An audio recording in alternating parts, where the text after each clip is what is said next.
Outlaw Mudshow Drive-In. The end of the Attitude Era, start of the Ruthless Aggression Era, because a week after this is when the brand split starts. On Sunday Night Heat, we get a 6-man tag of Rikishi, Scotty 2 Hotty, and Albert defeating Mr. Perfect, Lance Storm, and Test. Just what the fuck on that one, though. It's like... Wait, Rikishi, Scotty 2 Hotty, and Albert? Yeah. Yeah. I've seen the match, and I have it recorded on my VHS of it, but still, it's like, you see, like, Mr. Perfect, Lance Storm, and Test, and they job in 3 minutes. It's just one of those things where you're just like, it just pains you to read it. I'm just trying to and Jacqueline was a special referee, with the baby faces. Yeah. Albert was with Albert from starting in the summer of 2001, right after, I guess the fall of 2001, when X-Pac just went on hiatus. Albert joined up with Scotty 2 Hotty, and they were a tag team for a while. Yeah, and he was dancing too before the whole sweet tea. Yep. Then we have a Intercontinental Championship match, perfectly well built contest, because you have probably the hottest wrestling star on the planet at the time, Rob Van Dam, winning the Intercontinental Championship from one of the top heels that they have of William Regal. Next match, it isn't bad. I just wish it would have gotten a little bit longer because of the two guys involved. It's DDP versus Christian. Yeah, but they showcased their talent, and that's not a bad thing. That's a good thing. That's a good thing.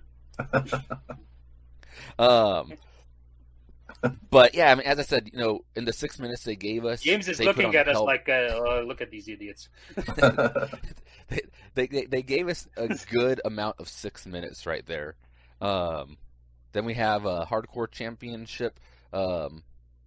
It's another one of those little multi-man ones. This match is so This match is so bad, but it's set up what was the running theme through the night. So. Look at James. He's legit frozen. It looks like. So too right now. I thought he like glitched out for a second there. Then we have It's like he's still not over us doing the DP good thing. He's like, why am I friends with you? What am I doing on this show? We have Kurt Angle defeating Kane. Which it's one of the good things that WWF did back in like the end, like pretty much like that whole end of the alliance to beginning of the brand split thing, where they had like multi-layered main eventers. So it's like a lot of the like mid-card matches were still main event matches, and they still felt like main event matches, because like this one here, they could have put on like the main event of like SmackDown or something. But good match. Next, Undertaker defeating Ric Flair, match of the night. Great match. Probably one of my favorite Taker matches. One of my favorite Flair matches. It's great, and Mohamed, if you can do the little thing there you go. He's got it going. That moment, fucking marks. That moment solidated the streak. That moment made the streak right there. That one moment where he does that, it became. Edge versus Booker T, short but sweet match. Austin versus Scott Hall. And to think it started with a shampoo. Exactly. Japanese shampoo commercial. Steve Austin versus Scott Hall. It is what it is. I think placeholder match. It was just placeholder. It was something to get Stone Cold on the card. Yeah. I think had it been Scott Hall of 1993 to 1997, it would have been it would have gone a little bit longer. But you can definitely tell that there's issues involved here. Next up, 4-way tag team match. It's not necessarily the best match of the night, but it serves its purpose. You get Billy and Chuck, APA, the Dudleys and the Hardys. Then you have the Rock. Stacy Keibler, yes. Stacy Keibler. The Rock versus Hulk Hogan. That is a match that just feels like spectacle. Like, it's not anything groundbreaking. It's not Savage versus Steamboat by any means. It is more Hogan versus Andre. And I know a lot of people online at the time were saying it's like Hogan versus Andre. It's like Hogan versus Warrior, where it's more of just seeing these two guys in the ring at the same time together. It's one of those things where, was it Chris Van Vliet or Jim Cornette? I can't remember who it was. They were talking about this match, and they were saying how Ring of Honor matches can work without a crowd because they're made to be like showcases and they're made to look like actual athletic competitions, whereas something like this would not work without a crowd, and I completely agree. The crowd makes this match. Then we have Jazz versus Trish versus Lita, and then Triple H versus Chris Jericho, which it's not a bad match by any means. It's just a feud that was kind of underwhelming for me. And I think Jericho's title reign was a little underwhelming. I love Jericho, and I loved that he won the title. It just didn't really do too much for me. And him, Triple H winning, it was the obvious choice, but it didn't really feel like an epic WrestleMania closeout to me. But it was still a good match, though. Yeah, because the feud was basically Triple H versus Stephanie. Yeah, exactly. Mm-hmm. What do you think of this pay-per-view, Pete? It's tough, really, because we had such a fantastic WrestleMania the previous year. It's kind of like, how do you follow that one up? I think the selling point for this Mania was Rock and Hogan, but I think that was just, it looks better on paper than it did in the ring. It didn't really do much for me, the match. The build-up was great, I was like, we get to see Hogan Rock in the ring. But as far as the performance went, it didn't really sell anything for me, personally. Again, with Triple H, Chris Jericho, it isn't a WrestleMania main event feel. I feel like you could have, I don't know, you could have had Taker in main, because that was the moment, wasn't it, with the whole 10 thing. The Stone Cold Scott Hall, that wasn't, that was just to get Austin on the card. I think the point of that match was that that second stunner, the way Scott Hall sort of bounced off it. That's all I really remember from that match. Looking at it, really, it's quite underwhelming for a WrestleMania, the card, personally. I say, probably take a Ric Flair was match of the night. That's the one that sticks out for me that I can remember the most. But like I say, it's tough because the previous year was so good. How do you follow that? And this is what we got, but it wasn't great for me. A couple of good matches, but that's about it, really. How about you, James? What do you think? A slight note. Sorry, this is non-WWE. I figured out that tag team name for you, Master Heater. It's Bear Country, and one of them was trained by the best wrestlers trained ever, Brian Myers. Wink. For Joe. Yes, it's called Bear Country, Bear Country because they're okay. Yeah, and one of them name is Bear Bronson. Funny enough. They have an interesting look, I'll say that. I mean, they caught my eye out of everyone, so. Yeah, it's just because I knew their name, I just didn't know for sure, but yeah, it's Bear Country. The WrestleMania 18, it was one of my favorites. I don't have an absolute favorite, but I do, but we'll get to when we get to that point. But WrestleMania 18 is great. Rob Van Dam versus William Regal was great. I remember how I think Regal did a Tiger Drive on RVD that looked like it really hurt. And we all remember, smiling DDP. versus Christian.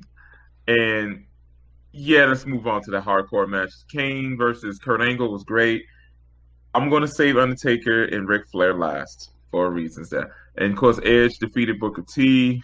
Yeah, the booking was horrible for that, but again, they got him on there. Stone Cold Scott Hall, I did like because I'm a favorite of all three. And funny enough, Kevin Nash was just there just in case Scott couldn't do the match. Yeah. So it could have been Stone Cold versus Kevin Nash. And then Austin could have torn Nash's quad in that match.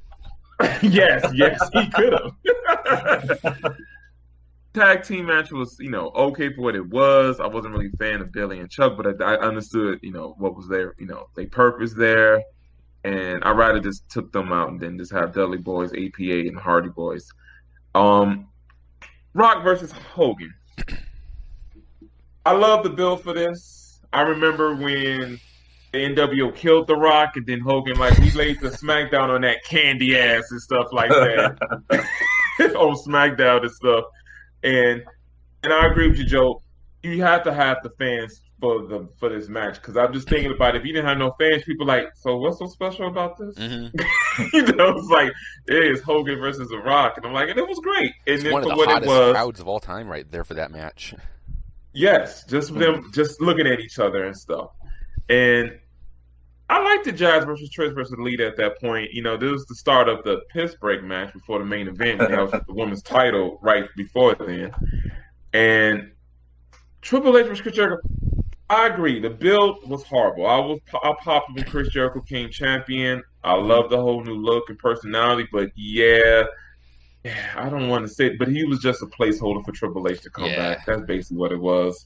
And it was Triple H versus Stephanie. He was there. But it was a great match. They really went all out and tried to make it somewhere. And even they knew they couldn't follow behind Hogan versus Rock. And he didn't want it to be the main event, but it was for the title. And titles has to be the main event at WrestleMania, which they kind of stopped doing that. But they go back and forth with that each year.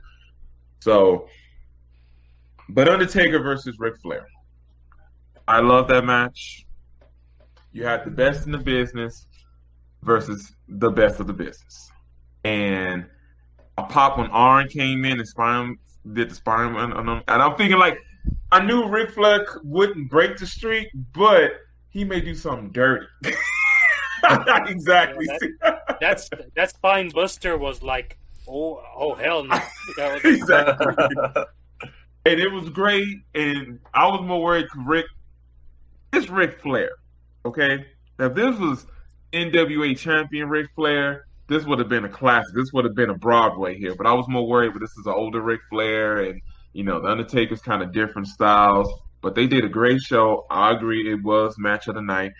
And I only argue he only did the 10 thing because this was not the Undertaker. This was the American Badass. This is the human Undertaker that has emotions. Can you imagine the dead man just going out there? Yeah, see, it wouldn't work. He kind of does. Yeah. When he raises his hands, it's kind of in a 10. But that's going down though. So he probably does it every 10 wins at WrestleMania. Yeah. He would go Yeah, exactly. So, but no, that was great though. That's he acknowledged so he would go Yeah. Okay, and he do his Black Power thing because he's down for the brothers too. I think yes. But overall, I thought it was good. It had moments. It wasn't from beginning to end a great pay-per-view in that way of a WrestleMania, but it was great for what it had and how they did things and stuff. But the whole thing was Rock versus Hollywood Hogan, so that was everybody was waiting to see. So I'll pass it on to you, Master, here. The thing you said about moments, that just hits the nail on the head because I might get a little heat from wrestling fans all over, but I don't watch WrestleMania for the wrestling or the technical bouts or anything. I watch WrestleMania is about spectacle. Mm-hmm. WrestleMania is about the moments, like you said, like Hogan just standing toe and toe versus The Rock. That's a moment. Mm-hmm. That's something you can get only at WrestleMania. That's or a Saudi Arabia show, but that's something else. But that's it's an amazing thing that you can't your mind drifts when you think about other shows and so forth. But at WrestleMania, there are certain images that just pop in your head. And when you think 18, you have Hogan versus The Rock. You have The Undertaker doing the 10 thing. Triple H with the 2 titles. Triple H with the 2 titles. And Triple H pedigreeing Stephanie, I think. Or Triple H actually grabbing Stephanie by the hair. That's... I think, let me just say, any show that has live performances from both Saliva and Drowning Pool is an A+ show. I can't. Okay, we can't do that. For Saliva, just going into Superstar and was that big screen behind them and showing all the stories that are going into WrestleMania. That was something that got you just pumped watching it every time. Like when they say, "Yeah, make me," and you're like, "Oh, okay, let's go. Come on, start WrestleMania already." And Undertaker versus Ric Flair, I'll say this, one of the most underrated matches of all time, simply because it's on the same card as Rock versus Hogan. If Rock versus Hogan does not happen on this card, everyone would be talking about Undertaker versus Ric Flair. Yeah. Christian throwing the tantrum was amazing after he lost. And one thing you didn't mention, Joe, because it doesn't say that there was that I thoroughly enjoyed. I remember watching this WrestleMania every time. I thoroughly enjoy the hunt for the hardcore title that happened backstage. That was fun stuff. Yeah. That is one of the best themes that go through the whole thing. And it's poetic that Maven starts with the title, ends with the title, just takes. But I felt bad for Christian saying, "I'm the champion 3 WrestleManias in a row." Yeah, and then he just gets rolled up. And I keep thinking, every time, because Maven takes Christian's cap to run away, and I keep thinking, well, he has his luggage too now. That kind of sucks.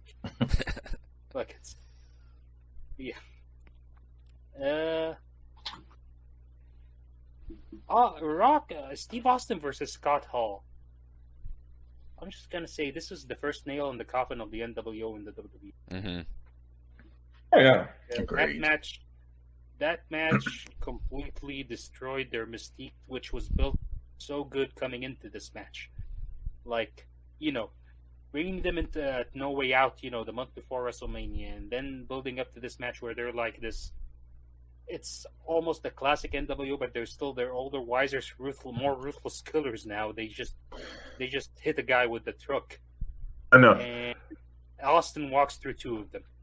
Yeah, let me just say, February was the best they ever did with NWO. That February, No Way Out, and the week after that.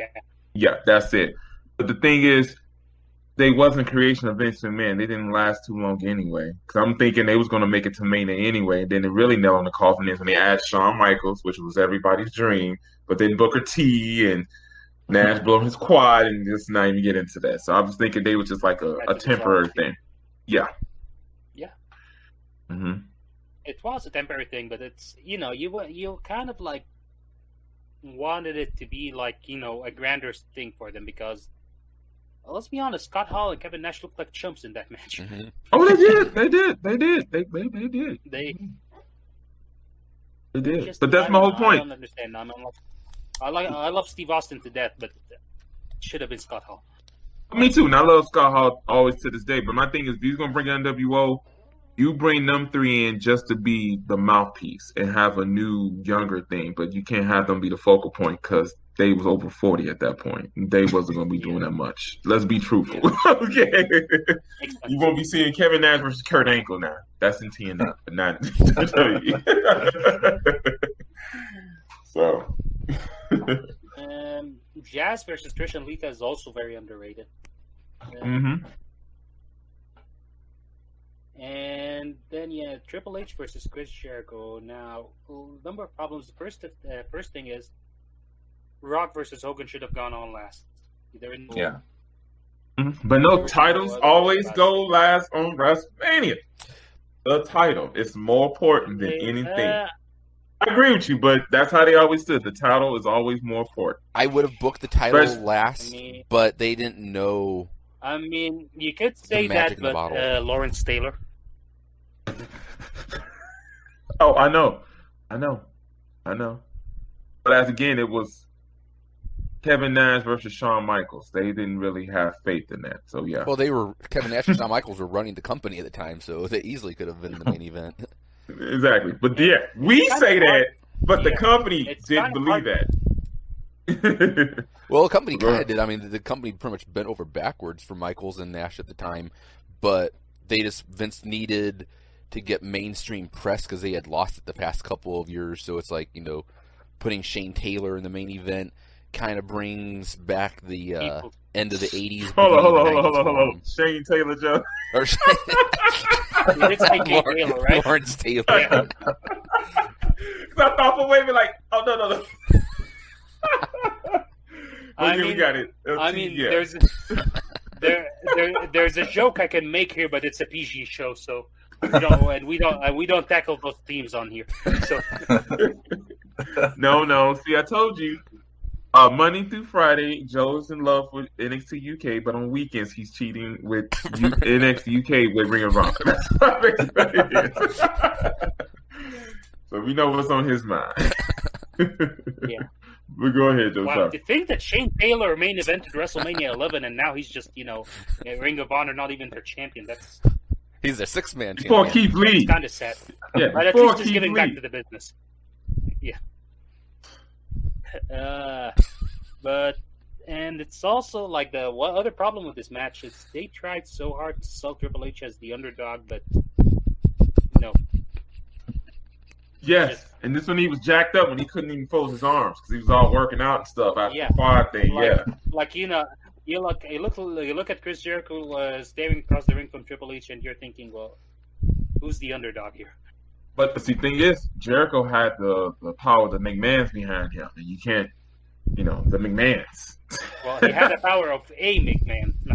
Hey, that's all you need. That's all you need. He had two, Vince and Stephanie. That's all you need. That's all you need.